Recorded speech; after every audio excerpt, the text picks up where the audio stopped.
Bienvenue sur le podcast de Framers qui vous propose une dose d'art au quotidien avec Artips. Aujourd'hui, où l'on découvre comment être seul, ensemble. Nous sommes à la bibliothèque du Trinity College, à Dublin. Un jeune homme se faufile rapidement pour entrer dans cet imposant bâtiment. Mais qui est-ce? Et pourquoi est-il aussi pressé?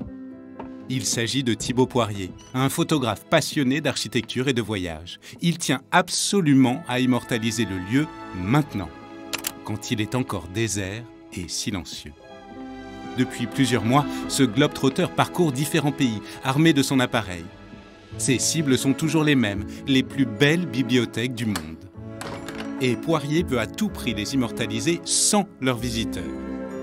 La lecture est solitude, disait l'écrivain Italo Calvino. Cette citation inspire grandement notre photographe. C'est pour ça qu'il se lève de si bonne heure, pour arriver avant l'afflux des étudiants et des touristes. Entouré de livres et dans un silence absolu, il cherche alors à capturer ce sentiment d'être seul au monde. Lorsqu'on est happé par ces histoires qu'on vit, page après page.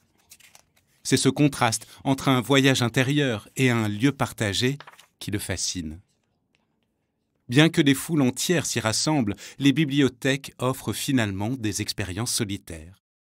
Côte à côte, sur un bout de table, les lecteurs sont en fait chacun absorbés dans leur propre univers. Spécialisé dans la photographie d'architecture, Poirier pousse un poil plus loin la réflexion. Comment les architectes prennent-ils en compte ce paradoxe ? Sans oublier qu'ils ont tous leur vision très personnelle de la lecture et de la solitude. Certains vont privilégier la lumière naturelle, d'autres une ambiance plus feutrée. Faut-il préférer de grands espaces communs ou des coins de lecture isolés ? Pour la bibliothèque du Trinity College, le choix est plutôt celui de l'espace. Sa longue room s'étend sur 65 mètres de long, mais aussi 2 niveaux de haut. Le décor du XVIIIe siècle est digne du Poudlard d'Harry Potter. Intérieur tout en bois, rayons de livres anciens aux tranches dorées, plafond voûté, échelle pour se hisser vers les ouvrages en hauteur, ce lieu grandiose vaut le détour. Mais notre photographe s'est aussi intéressé à des bâtiments plus modernes, voire futuristes, comme la bibliothèque municipale de Stuttgart.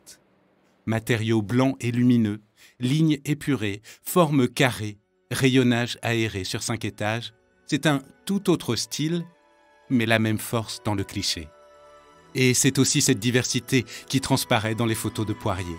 Ces lieux portent l'empreinte de leur créateur. Chaque bibliothèque est une nouvelle page de l'architecture qui s'écrit.